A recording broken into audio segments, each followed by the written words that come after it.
រឿងនិទាននេះគឺជាការសន្ទនាគ្នារវាងបក្សីចំនួន2ប្រភេទទី1គឺបក្សីឥន្ទ្រីនិងទី2គឺសត្វសេកយើងបានដឹងទាំងអស់គ្នាហើយថាឥន្ទ្រីគឺជាបក្សីមួយប្រភេទដែលហោះហើរបានខ្ពស់មានចក្ខុវិស័យវែងឆ្ងាយហើយខ្លាំងចំណែកឯសត្វសេកគឺជាសត្វដែលនិយាយច្រើនប្រពេកប្រប៉ោចមិនសូវជាហោះហើរបានខ្ពស់ទេនៅក្នុងការសន្ទនានេះគឺសត្វសេកគេបានមកអួតសត្វឥន្ទ្រីគេថាតើឥន្ទ្រីឯងហោះបានខ្ពស់ទេហោះហើរបានខ្ពស់ទេសត្វឥន្ទ្រីក៏ដាក់ខ្លួនបើទោះបីជាដឹងថាខ្លួនឯងគឺជាសត្វដែលពូកែហោះហើរនឹងក៏ដោយអាចហោះនៅពីលើ storm clouds មានន័យថាព្យុះពពកទៀតប៉ុន្តែឥន្ទ្រីគាត់ humble គាត់ silent គាត់ដាក់ខ្លួនថាគាត់ហោះហើរបានខ្ពស់ទេធំផុតនឹងបានត្រឹមលើកម្ពស់ចុងឈើប៉ុណ្្នឹងឯងសត្វសេកគេក៏បានអួតបន្តទៀតគេថាឥឡូវហ្នឹងចង់រៀនហោះហើរទេចាំសត្វសេកគេបរៀនឥន្ទ្រីគេក៏ស្ម័គ្រចិត្តឲ្យបង្រៀនទៅដល់ពេលនៅក្នុងពេលដែលហោះហើរហ្នឹងស្រាប់តែសត្វឥន្ទ្រីហ្នឹងហោះបានខ្ពស់ហើយមានកម្លាំងខ្លាំងជាងសត្វសេករហូតដល់ធ្វើឲ្យសត្វសេកហ្នឹងគឺមិនអាចហោះហើរតទៅមុខទៀតបានក៏សម្រេចមកទុំនឹងដីវិញចុះមកដីវិញពេលហ្នឹងសត្វសេកគេក៏បានសួរទៅសត្វឥន្ទ្រីគេសួរថាហេតុអីបានជាអ្នកឯងមិនព្រមប្រាប់ខ្ញុំពីដំបូងថាអ្នកឯងប្រកែហោះហើរឥន្ទ្រីក៏បានឆ្លើយមកវិញថាសារធាតុខ្ញុំគឺជាសត្វឥន្ទ្រីគឺបែបនឹងឯងខ្ញុំស្ងៀមស្ងាត់ខ្ញុំដាក់ខ្លួនហើយខ្ញុំមិនបង្ហាញនៅអ្វីដែលខ្ញុំអាចធ្វើបានទេលើកឹកណាតតែការងារនឹងបានមកដល់ហ្នឹងហើយអញ្ចឹងកំណត់អប់រំហ្នឹងគឺមានន័យអញ្ចឹងមានន័យថាយើងមិនចាំបាច់បង្ហាញថាយើងប្រកែអីទៅកាន់នរណាម្នាក់ទេស្ងៀមស្ងាត់សំខាន់គឺយើងអាចបំពេញការងារនឹងបានដោយជោគជ័យពេលមកដល់នឹងបង្ហាញថាយើងគឺជានរណាហើយអញ្ចឹងមានន័យថាកំណត់អប់រំហ្នឹងគឺចង់ឲ្យយើងសំទោសយកគំរូសត្វឥន្ទ្រីកុំយកគំរូសត្វសេកឥឡូវយើងមើលអត្ថន័យជាភាសាអង់គ្លេសតែម្ដងណាលោកគ្រូអានឲ្យហើយបកប្រែគោលសម្រាប់និស្សិតរបស់យើងដែលមានបំណងចង់សិក្សាភាសាអង់គ្លេសផង The eagle and the parrot moral story of the day. A proud parrot approached old eagle and said to him, I can fly higher over the tallest trees in the world. How high can you fly? The eagle said, well, I am not really a good flyer, so I can barely reach the tallest trees. គេសន្ទនាគ្នាណាហ្នឹងហើយដូចលោកគ្រូបានលើកឡើងអញ្ចឹងខាងសេកហ្នឹងគេមកសួរឥន្ទ្រីហើរបានឆ្ងាយទេហើយឥន្ទ្រីក៏បានឆ្លើយទៅវិញថាអត់ទេខ្ញុំហោះហើរបានមិនខ្ពស់ប្រហែលទេត្រឹមតែអាចថាចុងនៃដើមឈើប៉ុណ្្នឹងឯង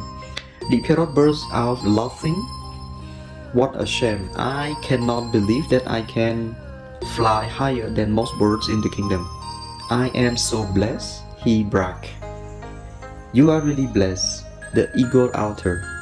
ចឹងគេអួតខ្លួនគេណាថាគេសំណាងណាគេខ្លាចទៅជាសត្វមួយដែលអាចហោះហើរខ្ពស់ជាងសត្វដទៃទៀត parrot គេអួតណាហើយដល់ពេលអញ្ចឹងទៅឥន្ទ្រីគេមានន័យថារុញទូកបដោយទឹកហ្មងទៅ eagle គេថានឹងឯងពិតជាពូកែមែនឥឡូវយើងមើលគេសេទៀត The following day the parrot approached the eagle again and said to him, how about if I teach you how to fly high so you can reach the tallest tree just like me? That would be awesome, please do. The eagle visual. Then the eagle went along with the parrot and they both started flying while the parrot demonstrated, but the parrot was completely astonished when the eagle flew and flew with strength so high until he was invincible. The parrot could not believe his eyes. When the eagle finally landed, the parrot filled with remorse and shame and asked, you are genius. Why didn't you tell me all along?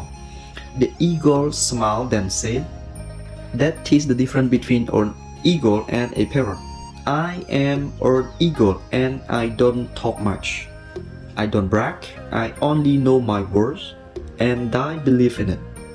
I am known for my power and ability to fly at high altitude in the sky. Are you surprised? When I am the only bird that will fly above the storm cloud,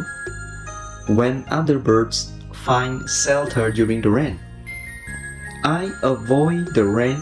by flying above the cloud. I can travel extremely high up to where the air is much thinner. Then I move more oxygen through my body by pushing more blood into my bloodstream with every beat of my heart. ចឹងបន្ទាប់ពី parrot គេមកបង្រៀន eagle ថាតោះឥឡូវយើងចាប់ផ្ដើមរៀនហោះឲ្យបានខ្ពស់ដូចគេ eagle គាត់ក៏ព្រមទៅជាមួយហោះហើរទៅជាមួយដល់ពេលហោះហើរនឹងទៅស្រាប់តែ parrot គាត់អត់អាចហោះបានខ្ពស់ ជាង eagle ទេឃើញកម្លាំងរបស់ eagle ក៏ខ្លាំងហើយហោះបាន high altitude នឹងបកថាកម្ពស់កាន់តែខ្ពស់ទៅ eagle ក៏អត់អាចទប់ទល់បានទេពីព្រោះបើសិនណាជា parrot ហោះតទៅទៀតនឹងអាចធ្វើឲ្យ parrot ស្លាប់ parrot ក៏សម្រេចចុះមកដីវិញហោះមកដីវិញពេលហោះមកដីវិញនឹងត្រីក៏មកដូចគ្នាយ៉ាងដែរហើយបន្តមកទៀត parrot គេសួរតាមពិតអ្នកឯងបកែប៉ុន្តែក៏អ្នកឯងមិនព្រមប្រាប់ខ្ញុំពីដំបូងក្នុងន័យហ្នឹងណាហ្នឹងហើយឥន្ទ្រីគាត់ដូចលោកគ្រូបានបញ្ជាក់អញ្ចឹងឥន្ទ្រីថានឹងគឺជាភាពខុសគ្នារវាងឥន្ទ្រីជាមួយនឹង parrot ហើយប្រភេទឥន្ទ្រីគឺជាប្រភេទសត្វមួយដែលស្ងៀមស្ងាត់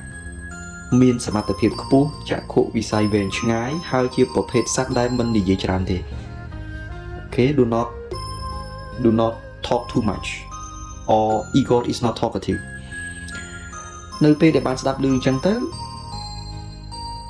parrot គាត់មានអារម្មណ៍ថាអៀនខ្មាស់ខ្លាំងណាបាទនៅទីនេះគេប្រើពាក្យ remorse អៀនខ្មាស់ខ្លាំងហើយគាត់ទទួលស្គាល់ថាគាត់ពិតជាមិនអាចមានសមត្ថភាពដូច eagle មែន eagle គាត់ក៏បានប្រាប់បន្ថែមទៀតថាគាត់មិនមែនមានសមត្ថភាពត្រឹមតែអាចហោះហើរបានខ្ពស់ប៉ុណ្ណឹងទេគឺគាត់អាចក្នុងពេលដែលមានភ្លៀងសត្វដទៃទៀតពេលមានភ្លៀងហ្នឹងរកកន្លែងដើម្បីជ្រក់ប៉ុន្តែ eagle អត់ទេគឺគាត់អាចហោះទៅពីលើcloud ពពួកហ្នឹងទៀតដើម្បីបាំងភ្លៀងបាំងអីចឹងទៅហើយគាត់អាចហោះហើរទៅទីកន្លែងណាដែលមាន oxygen តិចក៏គាត់នៅតែអាចហោះហើរបានដែរក្នុងខណៈដែល សត្វផ្សេងដទៃទៀតមិនអាចធ្វើបានទេពីព្រោះនៅពេលដែលគាត់ហោះហើរទៅកន្លែងណាដែល oxygen is much thinner ហ្នឹងគឺគាត់អាចគាត់ប្រើ body របស់គាត់ហ្នឹងដើម្បី pushing more blood ដើម្បីរុញឈាមរបស់គាត់ហ្នឹងឲ្យចូលទៅ bloodstream ចរន្តឈាមហ្នឹងក្នុងគ្រប់ beat heart មានន័យថានាទីនៃការបេះដូងដើរបាទរៀងរាល់បេះដូងដើរម្ដងហ្នឹងគឺគាត់អាចប្រើប្រាស់វិធីសាស្ត្រហ្នឹងទៀតដើម្បីគ្រប់គ្រងខ្លួនរបស់គាត់អញ្ចឹងកម្រិតអប់រំគេប្រាប់ថាម៉េច moral of the story don't be a talkative parrot that brag a lot កុំធ្វើជាមនុស្សនិយាយច្រើនដូចសត្វផ្សេងដែលតែងតែអួតអាង be humble and silent like the eagle សូមរក្សាភាពស្ងៀមស្ងាត់និងដាក់ខ្លួនដូចជាសត្វឥន្ទ្រី don't waste your time proving your worth to anyone ហើយក៏កុំខ្ជះខ្ជាយពេលវេលានៅក្នុងការបង្ហាញតម្លៃរបស់យើងទៅកាន់នរណាមួយដែរព្រោះវាអត់មានភាពចាំបាច់ទេ The time will prove you what you are and what you can be ពេលវេលានឹងបង្ហាញអ្នកថាតើអ្នកជានរណាហើយអ្នកអាចធ្វើអ្វីបានខ្លះនេះគឺជាកំណត់អប់រំដែលគេបាន conclude មកអញ្ចឹងមិនខុសពីសុភាសិតមួយទៀតទេថាកុំអួតអាងអី time will tell ពេលវេលានឹងប្រាប់យើងអញ្ចឹងសរុបមកវិញខ្លីជាកំណត់អប់រំដែលគ្រូចង់ឲ្យកូនសិស្សទាំងអស់គ្នាចងចាំគឺព្យាយាមយកគំរូតាមសត្វ eagle ពោលគឺស្ងៀមស្ងាត់ humble មានសមត្ថភាពខ្ពស់មានចក្ខុវិស័យវែងឆ្ងាយហើយអាចធ្វើដំណើរបានតែម្នាក់ឯងតោះនេះជាជាងធ្វើជា parrot ដែលនិយាយច្រើនណាស់បាទនិយាយពីនេះនិយាយពីនោះមិនដឹងនិយាយពីណាខ្លះទេប៉ុន្តែបើនិយាយអំពីលទ្ធផលនៃការងារវិញគឺអត់សូវមានទេដែលចាស់ច្រើនតែនិយាយថាកូននឹងមិនសូវបានទេខាងសាច់ការសាច់អីបានតែសាច់គោនឹងគឺអាហ្នឹងអញ្ចឹងសរុបមកវិញយក mindset របស់ eagle ហើយកុំ follow mindset របស់ parrot អូខេ good night